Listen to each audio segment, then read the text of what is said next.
For the third week in a row, Nebraska's playing in prime time under the lights, and it's hard to argue that these guys don't thrive in that setting. Jeff Brom's biggest wins came at home, but this is his first time facing a Mark Whipple offense that features one of the best receivers in the Big Ten, a quarterback who can expose the questionable secondary, and a defense who's looking more and more like what we saw last year with some help from Bill Busch.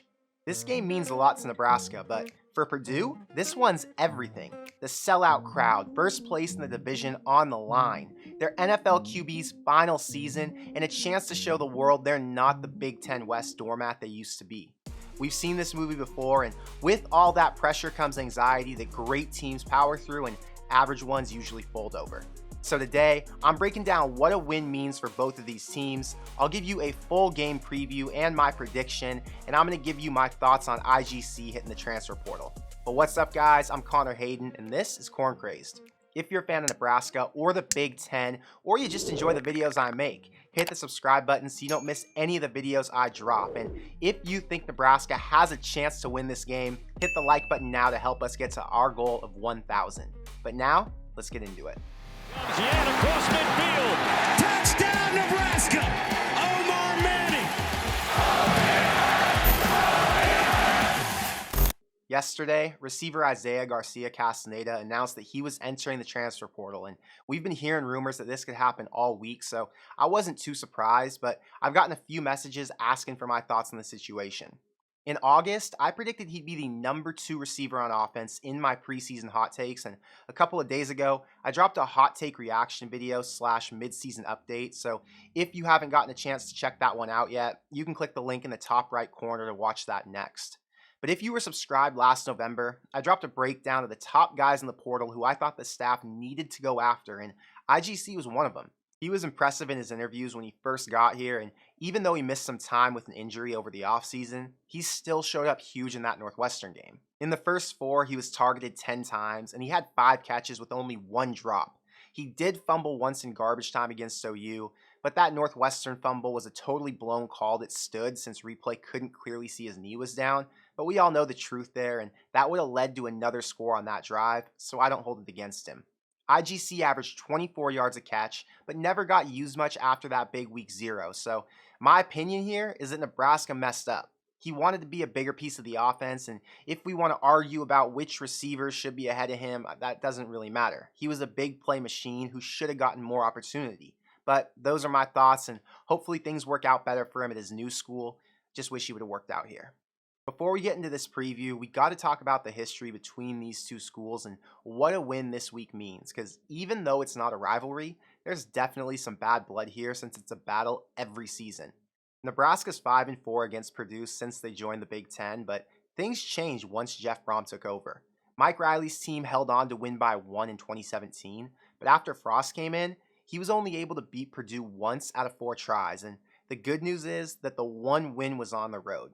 The bad news is this is the best Purdue team Nebraska's ever played, and they've got to play them in West Lafayette at night, where they've upset 2 top 25 teams and 2 top 3 teams in the past 4 seasons. One of the points a lot of people are making about this week is that Purdue's going to throw the ball over 40 times, but that's nothing new. In 2020, when Martinez scored 3 TDs to win by 10, Plummer threw 47 passes, but their offense still ended the day with -2 rushing yards. And last year, when Martinez threw 4 picks to lose 28-23, O'Connell threw it 45 times. Outside of the win in 2020, Nebraska was down 4 going into the 4th quarter 2 of the last 3 games, and they lost on the final drive.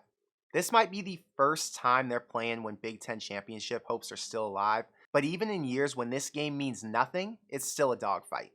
If Purdue can do what they're supposed to and beat a team who fired both their head coach and their DC in the last month, they'll be 5-2 with a decent shot of making the top 25. But more important than the national ranking, they'll be number 1 in the division as long as Minnesota beats Illinois like they're supposed to. They'll have the tiebreaker over the 2 top teams in the division this week, and FPI projects them to finish 4-1 in these last few games, which would put them in the Big Ten championship. So, yeah, this is a very big game for Jeff Brom. But if Mickey Joseph can dig deep and find a way to lead Nebraska to a victory, they'll be in first place going into their bye week to get healthy and to make some more adjustments before Illinois comes into Lincoln. An upset win would put even more pressure on Trev Alberts to strip the interim tag away, and if they were able to beat Illinois at the end of the month to take the win streak to 4 games, I bet Trev goes all in and hands the keys to Mickey in hopes that he can somehow beat Wisconsin and either Minnesota or Iowa to lead this team to the Big Ten championship. A lot less pressure on Mickey, of course, since this all sounds too good to be true, but this is college football, and crazier things have happened. We're going to get into the preview next, but before we do, I wanted to show you this Anthony Grant autograph football card that On Card Autos sent over the other day, because I'm a big AG fan, and he's already up to over 600 yards and 5 touchdowns this year, so he's got a very bright future ahead. This one's number 79 of 100, and they have more exclusive ones with different designs on the site too. And they're really cheap, only like $10 for this white one I have here. But here's the deal. I told him if I was going to share this with our community, I needed another 50% off discount code. So if you go to ag.oncardautos.com and enter the code CORNCRAZED, you'll get 50% off and free shipping on any Anthony Grant card you purchase. And if you want to see what other players they got, make sure to check out the site because they sent me this Gabe Ervin Jr. one too, and I think he's going to bounce back and play a lot more now that he's healthy. But yeah, if you're into collecting memorabilia like I am, this site's great, and they're planning on collabing with more players in the future. But let's get back to the preview. Coming into this year, we knew Aiden O'Connell was the best player on this offense and that he was going to be asked to throw it at least 40 times a game, but I don't think anybody realized how weak their run game would end up being. Their rush offense ranked number 103 nationally, and in their 4 games against Power 5 school, they ran for 78, 61, 160, and 38 yards total. And even though their passing attack was great, in the 2 games that O'Connell threw it almost 60 times for 365 and 424 yards, it still wasn't enough to score over 31 to beat Syracuse or Penn State. King Daru was the returning starter at running back, but he's missed most of the year with a calf injury, and we still don't know if he'll be back for this one. The 2 walk-ons who've been splitting reps average almost 5 yards a carry, but they only run the ball about 30% of the time. The question is, how well do Nebraska's DBs hold up against the best passing game they've seen yet? Because the last time a quarterback threw it like that, the Georgia Southern offense ended up scoring 45 and went for over 600 yards on offense. That was a different defense though. The front 7 struggled to get pressure, the linebackers were missing tackles like crazy, and receiver Tommy Hill was still starting at corner. Quentin Newsome injured his groin last week, and to me it sounds like he's probably going to miss this one, which is going to be a major blow for the secondary. But Brandon Moore is experienced, and he played pretty well last week, so I'm excited that we've got him to fill in. We just don't know how good Malcolm Hartzog is yet, and Jeff Brom's game plan is going to look a lot like what Rutgers started with on Friday. Purdue's O-line is already down their top 2 right tackles, and their center's playing banged up, so they're in a similar situation with Nebraska. But there's still no comparing the lack of protection Casey has to any other QB in college football. But Nebraska's pass rush improved both weeks Bush has been in charge, so their O-line won't look that much better than what we saw from IU or Rutgers.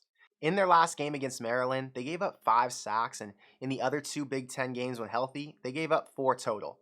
Purdue's probably not going to lose the turnover margin because they don't fumble very much and their quarterback's really experienced, but if the line can get pressure, Nebraska might get some help in the field position battle. Last week we talked about Rutgers having one of the worst red zone offenses in the country, and it showed when they had to settle for 2 short field goals. But this week, letting Purdue get close is going to be a problem.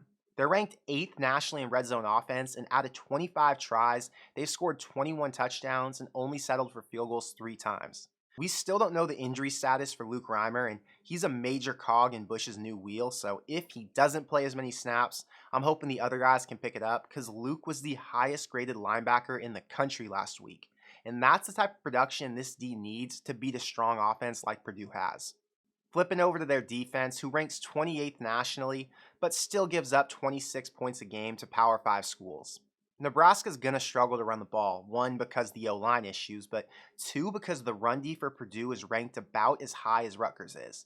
Power 5 teams only average about 3 yards a carry, which is about what we saw Grant and Yant do last weekend. So if Grant has a breakout day for over 100 yards, I'd say that's a huge win for Mark Whipple.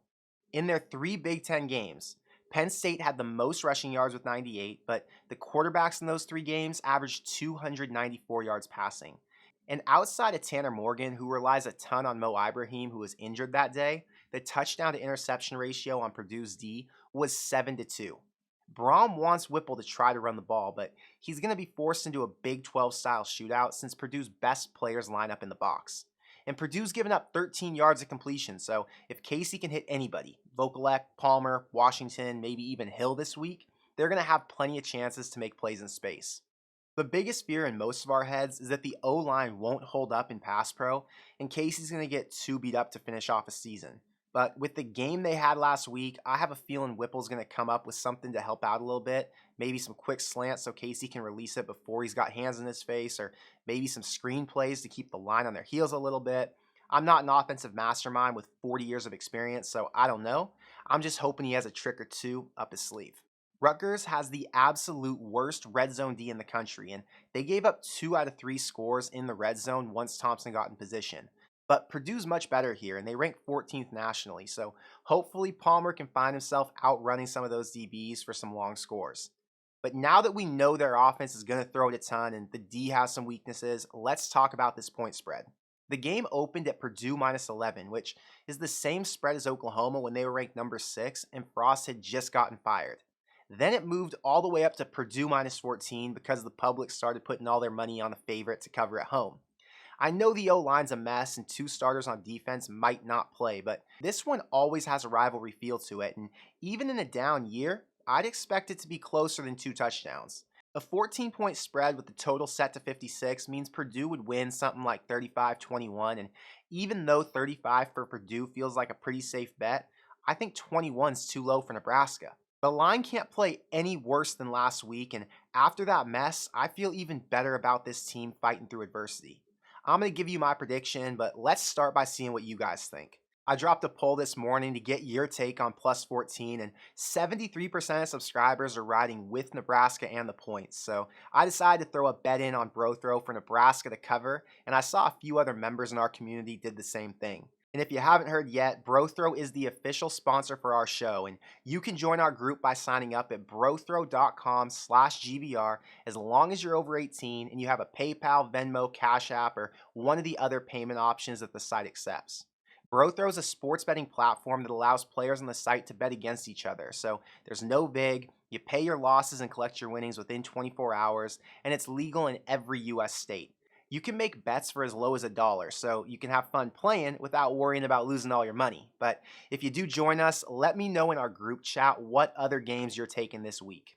Purdue's only 4-3 at home over the last 2 seasons, and even though the night game's intimidating, Penn State took care of business in the same environment week 1, so it's not impossible to win there.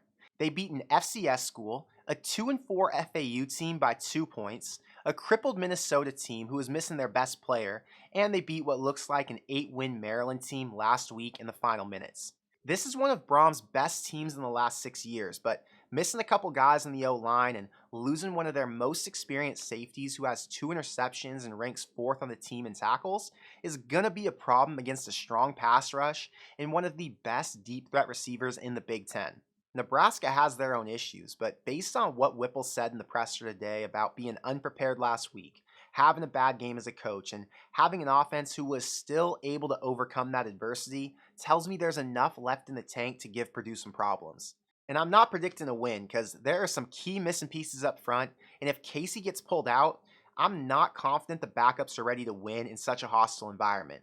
So I'm going to take Purdue to win this one 35-31, knowing it's possible this offense starts slow like they did at Rutgers and has to fight back in the second half to make up some ground.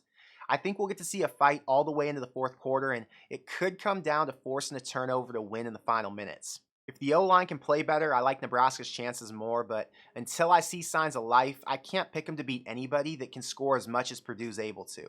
But I want to know what you think, so let me know in the comments below. Can Anthony Grant get back to running for 100 yards, or is it time to use him as a blocker to support the line? Will the Purdue sellout actually be a sellout, or is this stadium going to look more like Rutgers did last week? And is Purdue getting too much hype, or is Nebraska actually that bad right now? FPI says there's only a 15% chance Mickey secures his 3rd win this week, but I think that should be closer to 35 or 40 based on how well the defense has been playing under Bill Busch. But that's all I got for you today, so until next time, thank you for being here, and I'll see you in the next one. Go Big Red.